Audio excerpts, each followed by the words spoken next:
हाँ मुझे पता है आप सब एम कर रहे हो कि आप दिल्ली यूनिवर्सिटी पहुंच जाओगे, बनारस हिंदू यूनिवर्सिटी पहुंच जाओगे, Allahabad university and what not. मैं जानती हूँ तुम्हारी ड्रीम में बहुत सारी यूनिवर्सिटीज आती हैं, लेकिन इन यूनिवर्सिटीज तक पहुंचने के लिए बस एक ही रास्ता है। आखिरी के बचे हैं 40 से 45 दिन। इन 40 to 45 डेज में हमें किस तरीके से पढ़ना चाहिए, क्या चीजें फॉलो करनी है, क्या चीजें नहीं फॉलो करनी है, इन बात का बहुत बढ़िया तरीके से हमें ध्यान रखना पड़ेगा, तब जाके ही हम हमारी ड्रीम यूनिवर्सिटी तक पहुंच पाएंगे। CUET maths 2026। हाँ मुझे पता है आप सब एम कर रहे हो कि आप दिल्ली यूनिवर्सिटी पहुंच जाओगे, बनारस हिंदू यूनिवर्सिटी पहुंच जाओगे, Allahabad university and what not. मैं जानती हूँ तुम्हारी ड्रीम में बहुत सारी यूनिवर्सिटीज आती हैं, लेकिन इन यूनिवर्सिटीज तक पहुंचने के लिए बस एक ही रास्ता है, मेहनत, बहुत कड़ी मेहनत, एंड दैट्स इट। अब आखिरी के बचे हैं 40 से 45 दिन। इन 40 to 45 डेज में हमें किस तरीके से पढ़ना चाहिए, क्या चीज़ें फॉलो करनी है, क्या चीज़ें नहीं फॉलो करनी है, इन बात का बहुत बढ़िया तरीके से हमें ध्यान रखना पड़ेगा, तब जाके ही हम हमारी ड्रीम यूनिवर्सिटी तक पहुंच पाएंगे। आज बात करते हैं स्पेशली मैथ्स डोमेन के बारे में कि कैसे हमें पढ़ाई करनी है। अब पढ़ाई करने से पहले मैं बता देती हूँ कि भाई हमारा टारगेट है यहाँ पर 250 में से 250 मार्क्स लेकर आने का। अब आपको पता है CUET के मैथ्स एग्जाम में 250 मार्क्स होते हैं टोटल। तुम्हारा टारगेट पूरे नंबर ही लाना है। क्यों है पूरे नंबर लेके आना? अगर हम पिछले साल की बात करें, 2025 की बात करें, तो टॉपर के आए थे यहाँ पर 243.7 मार्क्स आउट ऑफ 250। तुम देख रहे हो टॉपर के इतने मार्क्स आए थे 250 में से। अगर मैं बात करूँ 2024 की, तो 2024 में 200 नंबर का पेपर होता था, तो टॉपर के आए थे 200 में से 200 मार्क्स। तो तुम देख रहे हो that means there are high chances कि 2026 में मैथ्स के अंदर तुम में से ही कोई ना कोई एक स्टूडेंट 250 में से 250 मार्क्स लेकर आ सकता है, डेफिनेटली लेकर आ सकता है। एंड ये सब पॉसिबल है अगर तुमने इन लास्ट के आखिरी दिनों में एकदम बिना किसी डिस्ट्रैक्शन के एग्जाम ओरिएंटेड सही स्ट्रैटेजी के साथ पढ़ाई कर रखी हो। जल्दी से हम डिस्कस कर लेते हैं कि मैथ्स के केस में पेपर का पैटर्न होता कैसा है, कितने पॉजिटिव मार्क्स होते हैं, कितने नेगेटिव मार्क्स होते हैं। अब मुझे पता है इफ यू आर समवन जो कि सच में CUET की पढ़ाई कर रहे हैं ना, उनको सब पहले से ही पता है, बट जल्दी से रिकॉल कर लेते हैं। तो मैथ्स में टोटल आते हैं 50 क्वेश्चन। टोटल हमारा 250 मार्क्स का एग्जाम होता है ये, जिसमें हर क्वेश्चन को सही करने के हमारे पास मिलते हैं 5 marks for the correct answer. लेकिन अगर आपने कोई क्वेश्चन गलत मार्क किया तो यहाँ पर होता है -1 मार्क। और बस यही इसी कारण लोगों की नैया डूबती है, क्योंकि पॉजिटिव मार्क्स तो चलो ठीक है हो रहा है, लेकिन गलत करने पर मार्क्स कटते भी हैं, जिसके कारण आपका परसेंटेज बहुत बुरी तरीके से डिप लेता है और आपको आपकी ड्रीम यूनिवर्सिटी नहीं मिल पाती है। तो यहाँ पर हमें पॉजिटिव्स के साथ साथ नेगेटिव्स की भी ध्यान देनी है कि इसको हम कैसे अवॉइड कर सके। अब इन सबसे पहले मैं आप लोगों को बता देती हूँ कि याद रखो कंपटीशन बहुत हाई है। इस साल मैक्सिमम बच्चों ने ये फॉर्म भर रखा है CUET का, मैक्सिमम बच्चे अपीयर करने वाले हैं, तो कंपटीशन बहुत हाई है, लेकिन सिलेक्शन रेशियो बहुत कम है।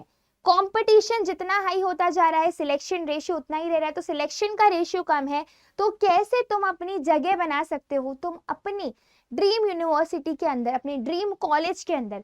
साथ में ही तुम में से बहुत सारे बच्चों ने अभी तक क्वेश्चन प्रैक्टिस स्टार्ट ही नहीं करी होगी। तो याद रखो इफ यू आर समवन जिसे अभी तक नहीं पता है कि मैम हमें तो पता ही नहीं कितने बच्चे बैठने वाले एग्जाम में, तो अगर मैं बात करूं सिर्फ मैथ्स की ही, तो अप्रोक्सीमेटली 6 लाख स्टूडेंट्स ने ऑलरेडी रजिस्टर कर लिया है 2026 के CUET के एग्जाम में। सिलेक्शन रेशियो तुम्हें पता है कुछ सिर्फ हजारों में होने वाला है, और अगर अभी तक आपने क्वेश्चंस की प्रैक्टिस भी नहीं स्टार्ट करी है तो ये बहुत डिफिकल्ट गेम होने वाला है आप लोगों के लिए। नाउ इन सबसे पहले मैं आप लोगों को बता देती हूँ कि प्रतिज्ञा बैच हमारा आ चुका है। ये एक ऐसा बैच है जिसमें से हर साल ऑल इंडिया रैंकर्स निकल के गए हैं, चाहे रैंक 2 हो, चाहे रैंक 8 हो, रैंक 20 हो, ऑल इंडिया रैंकर्स हर साल इसी बैच से निकलते हैं। बैच ऑलरेडी स्टार्ट हो चुका है, क्लासेस भी स्टार्ट हो चुकी हैं, जल्दी स्टार्ट हो रही होंगी for all the subjects. And if you want you can join using the code NSN। मैं जल्दी से बता देती हूँ ज्वाइनिंग का प्रोसेस क्या होता है। आपको करियरसेडा की वेबसाइट पर जाना है, click on this website, all courses पर क्लिक करो। अब यहाँ पर आपके पास स्पेसिफिक सब्जेक्ट है, सपोज आप साइंस के स्टूडेंट हो, यहाँ पर प्रतिज्ञा भी है, प्रतिज्ञा प्लस भी है, तो प्रतिज्ञा प्लस में आपको एडिशनली प्रिंटेड बुक्स भी मिल जाएंगी। अगर आप प्रतिज्ञा के अंदर एनरोल करना चाहते हो, बाय नाउ में क्लिक करना है, you have to enter the coupon code NS10। देखो यहाँ पर आपको अप्लाई करना है, कितने इतने मिनिमल प्राइस में आपको मिल रहा होगा सारे के सारे subjects, all the live classes and वो सब कुछ जो भी चाहिए आप लोगों को लास्ट के 40 to 45 डेज में प्रिपरेशन के लिए। चलो अब हम बात कर लेते कि मैम अगर अभी तक हमने कुछ भी नहीं पढ़ा तो क्या ये पॉसिबल है कि हाँ हम लास्ट 45 डेज के अंदर भी मैथ्स के अंदर अच्छे मार्क्स लेकर आ रहे हो? Yes, the answer is big yes, yes it is possible अगर आपने वीडियो को एंडिंग तक देखा और अच्छे समझा। सबसे पहली चीज जो आपको फोकस करना है is start doing the complete syllabus. अब यहाँ पर हो सकता है आपने कंप्लीट सिलेबस नहीं किया, ठीक है, कुछ कुछ बच्चे हो सकते हैं कि क्लास 12 के हो, कुछ कुछ ड्रॉपर्स हो। अगर आपने अभी तक कंप्लीट सिलेबस नहीं पढ़ा कोई दिक्कत नहीं है, कंप्लीट सिलेबस नहीं पढ़ा तो आपको पढ़ने हैं स्टार्टिंग में वो टॉप 9 टॉपिक्स जो जिसके ऊपर मैंने ऑलरेडी एक वीडियो बना दिया है, मैं आई टैब पर वीडियो डाल दूंगी, तुम जाके वीडियो देख सकते हो।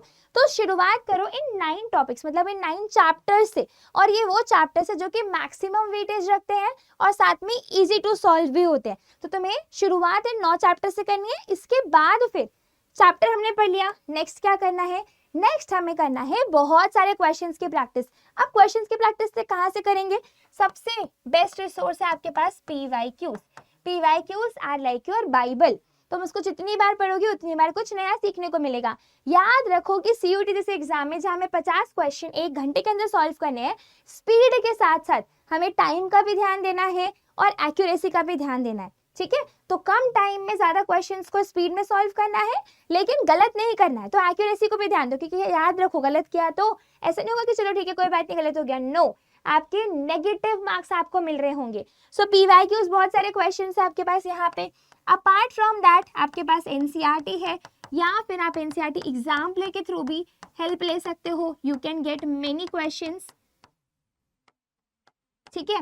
एंड अपार्ट फ्रॉम दैट मैंने आप सभी लोगों के लिए बनाए रखी है पिंक PPT, जो कि आप लोगों को मेरे टेलीग्राम चैनल में मिल जाएगी, लिंक डिस्क्रिप्शन में है, टेलीग्राम चैनल ज्वाइन कर लो। या फिर इफ यू आर समवन जिससे और बहुत सारे क्वेश्चन चाहिए, सिर्फ एग्जाम ओरिएंटेड क्वेश्चन चाहिए, तो आप हमारे प्रतिज्ञा बैच भी ज्वाइन कर सकते हो। वहां पर मैं स्पेसिफिकली अपने से जो क्वेश्चंस मैंने खुद से बनाए हैं वो भी तुम्हें वहां पे प्रोवाइड कर रही होंगी। जितने ज्यादा क्वेश्चंस प्रैक्टिस करोगे ना उतना ज्यादा तुम्हारा रैंक, तुम्हारा परसेंटाइल इंक्रीज होता जाएगा। याद रखना परसेंटाइल तभी इंक्रीज होगा और तुमने क्वेश्चंस प्रैक्टिस कर रखी है।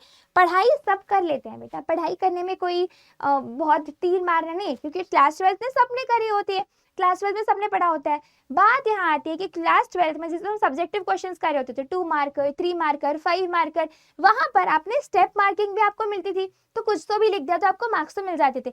यहाँ पर वो गेम नहीं चलता, यहाँ पर या तो हो गया या तो नेगेटिव मार्किंग मिल गया, ये वाला केस है। तो MCQs की प्रैक्टिस आपको करनी है बहुत बढ़िया तरीके से। इसके बाद क्या करेंगे, इसके बाद हम फोकस करेंगे मॉक टेस्ट के ऊपर कि जो हमने पढ़ा है, जो हमने क्वेश्चंस की प्रैक्टिस की है, क्या वो हमें सच में बन रहा है या नहीं बन रहा है। ये रियलिटी चीजें कौन बताएगा हमें? मॉक टेस्ट बता रहे होंगे। मॉक टेस्ट हमें ऐसा होता है ना, असलियत दिखा देते हैं, हमें बता देते हैं कि हम कितने पानी में, हमें समझ में आ जाता है कि हमसे कितनी चीजें बन रही है, हमारे नेगेटिव मार्क्स कहाँ पे कट रहे हैं, what are our weak topics, what are our strong topics, सब कुछ आपको रियलाइज करवा देगा मॉक टेस्ट। तो मॉक टेस्ट देना बहुत ही ज्यादा जरूरी है। तो बस अब मैं इस वीडियो को और एक्सटेंड करके आपको नहीं बताऊंगी ये कर लो वो कर लो, नो, आपको ये 3 चीजें सिंपल करनी ही करनी है इन द लास्ट 45 डेज। अब कुछ भी नया मत पढ़ो, इवन इफ आपने जितने भी चैप्टर्स पढ़ रखे हैं ना उसी को स्ट्रॉन्ग करते रहो, मल्टीपल टाइम्स रिवीजन करो, बहुत सारे क्वेश्चंस की प्रैक्टिस करो एंड मॉक टेस्ट पर फोकस करो, दैट्स इट, ठीक है। याद रखो हमारा टारगेट 250 से 250 है। अगर तुम यहाँ तक वीडियो देख रहे हो, आई वॉन्ट तुम जल्दी से कॉमेंट कर दो that yes ma'am we promise that हमारा टारगेट भी 250 में से 250 मार्क्स लेके आना है। देखो मार्क्स आएंगे या नहीं आएंगे वो हमारे ऊपर नहीं है, लेकिन हाँ कर्म करना, मेहनत करना वो हमारे ऊपर है, और कर्म करने से हम कभी नहीं डरते थे और ना ही कभी डरेंगे, राइट। तो तुम जल्दी से कमेंट करके लिख दो दैट यस मैम हमारा टारगेट भी ये, हमें नहीं पता हम इतने मार्क्स लेके आ पाएंगे या नहीं, लेकिन टारगेट हमेशा बड़ा रखो, ठीक है। एंड मेहनत करी और भगवान ने साथ दिया, तुम्हारी लक ने साथ दिया, यूनिवर्स ने साथ दिया, तो yes you will be someone जिसके डेफिनेटली 250 में से 250 नंबर आ रहे होंगे। तो मिलते हैं हम इसी के साथ अगले वीडियो में। Till then keep studying, keep hustling, take care everyone, thank you.